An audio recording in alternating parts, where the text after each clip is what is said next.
மகா ரூமில் ஒரு தட்டு ஃபுல்லாக பாதுஷா வச்சுருக்காங்க. அப்படி பார்க்குறாரு. பார்த்துட்டு கிட்ட வராரு. என்னது இது தட்டு ஃபுல்லாக இருக்குது அப்படின்னு சொல்லிட்டு ஓப்பன் பண்ணி பார்க்குறாரு. பார்த்தா பாதுஷா. ஐயோ, எனக்கு பிடிச்ச பாதுஷா எடுத்துகிட்டு வந்து வச்சுருக்கா அப்படின்னு சொல்லிட்டு அப்படியே எடுத்து சாப்பிட்லான்னு போகிறாரு. அதுக்குள்ளே மகா வராங்க. வந்து அந்த பாதுஷாவை அப்படியே கையிலேருந்து பிடுங்குறாங்க.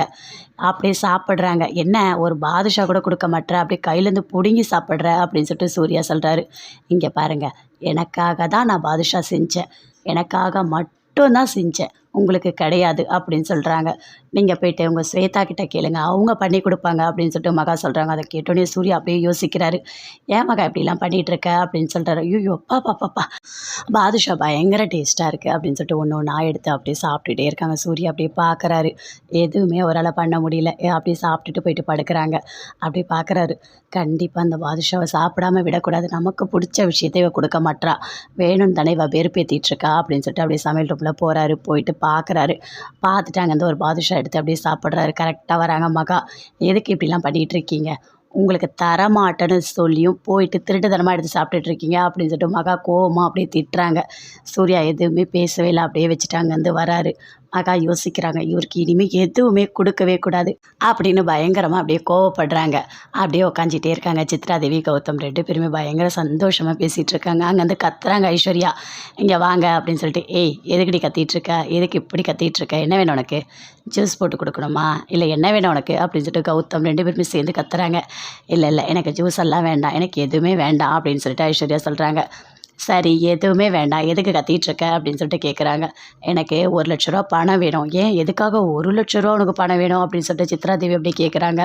இல்லை, குழந்த பிறக்க போதில்ல, எனக்கு நிறைய நட்ஸ் வாங்கணும், ட்ரெஸ் வாங்கணும், குழந்த வேறு பெருசானா வயிறு பெருசாகிடும், அதனால் நான் ட்ரெஸ் எடுக்கணும் அப்படின்னு சொல்கிறாங்க. பணம் கொடுங்க அப்படின்னு சொல்லிட்டு கேட்குறாங்க. அதை கேட்டோன்னே சித்ராதேவிக்கு பயங்கரமாக கோவம் வருது. என்ன, நீ சம்பாதிச்சு கொடுத்து வச்சிருக்கியா? 1,00,000 ரூபா பணம் வேணுமா உனக்கு? ரொம்ப தான் திமிரு, அதெல்லாம் கொடுக்க முடியாது அப்படின்னு சொல்லிட்டு சித்ராதேவி அப்படி கத்துறாங்க. இப்போ பணம் கொடுக்குறீங்களா, இல்லை என்னால் முடிஞ்சதை நான் பண்ணட்டுமா அப்படின்னு ஐஸ்வர்யா சொல்கிறாங்க. ஏய், என்ன பிளாக்மெயில் பண்ணிகிட்ருக்கியா? அதெல்லாம் பணம் தர முடியாது, உன்னால் என்ன பண்ண முடியும், படிக்கப்போ அப்படின்னு சொல்லிட்டு கௌதம் சொல்லிட்டா. 2 பேருமே அங்கேருந்து போகிறாங்க. ஏய், இவ ஒன்றும் நல்ல வேலைடா, இவ ஏதாவது பண்ணாலும் பண்ணுவா அப்படின்னு சொல்லிட்டு சித்ராதேவி சொல்கிறாங்க. அம்மா, அவள் அப்படி தான் பண்ணிக்கிட்டே இருப்பாள், அவளுக்கு வேறு வேலை இல்லை, 1,00,000 ரூபா பணம்லாம் கொடுக்க முடியாது அப்படின்னு சொல்லிட்டு 2 பேருமே அங்கேருந்து போகிறாங்க. ஐஸ்வர்யா அங்கேருந்து வராங்க. தாத்தா பாட்டி 2 பேருமே அங்கே இருக்காங்க. எல்லாருமே அங்கே தான் இருந்துகிட்ருக்காங்க. ராஜலக்ஷ்மியும் இருக்காங்க. வந்தவொடனே ஐஸ்வர்யா சொல்கிறாங்க. என்னம்மா அப்படின்னு சொல்லிட்டு கேட்குறாங்க. பாட்டி, ஒன்றும் இல்லை, நான் ஒரு பென்ட்ரைவர் கொண்டு வந்திருக்கேன், அதை நான் டிவியில் போடுறேன், எல்லாரும் பார்க்குறீங்களா அப்படின்னு சொல்கிறாங்க.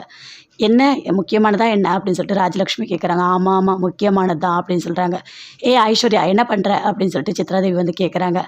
என்ன, அன்றைக்கி நான் திருடி வச்சனே, அதை நீ போட போறியா அப்படின்னு சொல்லிட்டு கேட்குறாங்க. ஆமாம் அப்படின்னு சொல்கிறாங்க ஐஸ்வர்யா. அதெல்லாம் எதுவும் பண்ணாத, கம்முனு இரு அப்படின்னு சொல்லிட்டு சித்ராதேவி சொல்கிறாங்க. இருங்க நான் போடுறேன் அப்படின்னு சொல்லிட்டு போகிறாங்க. ஐஸ்வர்யா போயிட்டு அந்த பென்ட்ரைவரை போடுறாங்க. போனோடனே அப்படியே அந்த எல்லாரும் பார்க்குறாங்க. என்னங்க, எக்ஸ்பிரியான அந்த மாத்திரையை நீங்கள் கொண்டு வந்து கொடுத்துருக்கீங்க, நான் சாகணுமா, அதனால தான் எனக்கு பிளான் பண்ணி சாகடிக்க பார்க்குறீங்களா அப்படின்னு சொல்லிட்டு ஐஸ்வர்யா சொல்கிறாங்க. அதை பார்த்தோன்னே தாத்தா பாட்டி ராஜலக்ஷ்மி எல்லாருக்குமே கோவமாக வருது. நீங்கள் 2 பேரும் திருந்தவே மாட்டிங்களா? எதுக்காக அந்த மாதிரி மாத்திரைலாம் வாங்கி கொடுக்குற? வயிற்றில் குழந்தை தானே இருக்குது, ஏன் இப்படி நடந்துக்கிற அப்படின்னு சொல்லிட்டு பாட்டி பயங்கரமாக திட்டுறாங்க. தாத்தாவும் சொல்கிறாரு, உங்கள் 2 பேருக்கு புத்தியே வராதா?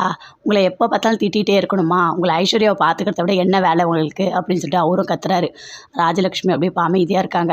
என்னம்மா உனக்கு பிரச்சனை அப்படின்னு சொல்லிட்டு கேட்குறாங்க. இல்லை, எனக்கு வந்துட்டு கொஞ்சம் நட்ஸ் இதெல்லாம் வாங்கணும், ட்ரெஸ் எல்லாம் வாங்கணும், எனக்கு கொஞ்சம் பணம் கொடுங்கண்ணா, என்னை ரொம்ப திமிராக பேசுகிறாங்க, அதெல்லாம் கொடுக்க முடியாதுன்னு சொல்கிறாங்க அப்படின்னு சொல்லிட்டு ஐஸ்வர்யா சொல்கிறாங்க. இப்போ ஒரு நிமிஷம் இரு, நான் வரேன் அப்படின்னு சொல்லிட்டு ராஜலக்ஷ்மி போகிறாங்க. போயிட்டு 1,00,000 ரூபா பணம் கொண்டு வராங்க.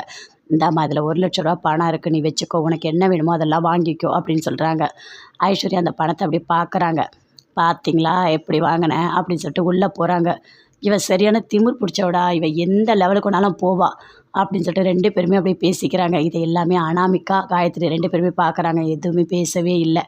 அப்போ சித்ராதேவி சொல்கிறாங்க, இங்கே பாருடா, அவள் மோசமானவ, அவள் எந்த லெவலுக்குனாலும் போவா, அவள் பணம் கேட்டால் கண்டிப்பாக கொடுத்துடணும் இனிமேல், சரியா அப்படின்னு சொல்லிட்டு 2 பேருமே வராங்க. வந்து ஐஸ்வர்யா கிட்டே பேசுகிறாங்க. இங்கே பாரு ஐஸ்வர்யா, நீ தேவையில்லாதெல்லாம் பண்ணிகிட்டு இருக்காது, உனக்கு பணம் வேணும்னா இனிமேல் நாங்கள் எங்ககிட்டே கேளு, நாங்களே தரோம், தேவையில்லாத இதெல்லாம் பண்ணாத அப்படின்னு சொல்லிட்டு சித்ராதேவி சொல்கிறாங்க. அப்படி வாங்க வழிக்கு, எனக்கு பணம் வேணும்னா நீங்கள் தானாக வந்து கொடுக்கணும், கொடுக்க வைப்பேன் அப்படின்னு சொல்லிட்டு ஐஸ்வர்யா சொல்கிறாங்க.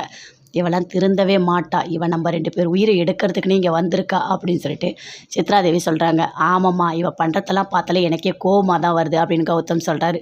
அதுக்கு என்னடா பண்ணுறது, உன் தலையெழுத்து இப்படி இருக்குது அப்படின்னு சொல்லிட்டு சித்ராதேவி கௌதம் கிட்ட